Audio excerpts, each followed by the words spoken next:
Making polite requests with would, an English language learning guide. Hello, language learners. Welcome to another video on English language learning. Today, we're diving deep into conversational English. More specifically, we're focusing on making polite requests using the word would. This word can be very powerful in ensuring your requests are received well and that your conversations are more polite and friendly. Let's start. First things first, it's crucial to understand how would works in polite requests. Would is a modal verb used to show a willingness or desire to do something.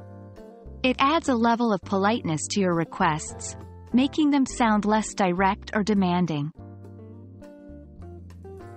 When forming a request with would, the general structure is would you plus verb, base form, plus. For example, would you help me with this task? Would you pass the salt, please? Notice how these sentences sound more polite than their counterparts without would, such as, can you help me with this task? Or, pass the salt. Now, let's see how we can use would to make polite requests in various contexts. The beauty of would is its versatility. It's appropriate for both formal and informal situations. 1. At work, would you review my report, please? 2. In a restaurant, would you bring us 2 cups of coffee, please? 3. At home, would you help me clean up, please? Remember, the use of would signals that you're being considerate of the other person's feelings, and you understand they have a choice in fulfilling your request. While would is great for polite requests, here are some additional tips to make your requests even more courteous. 1. Adding please.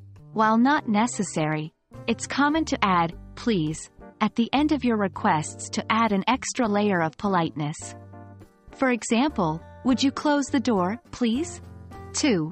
Using possibly or perhaps.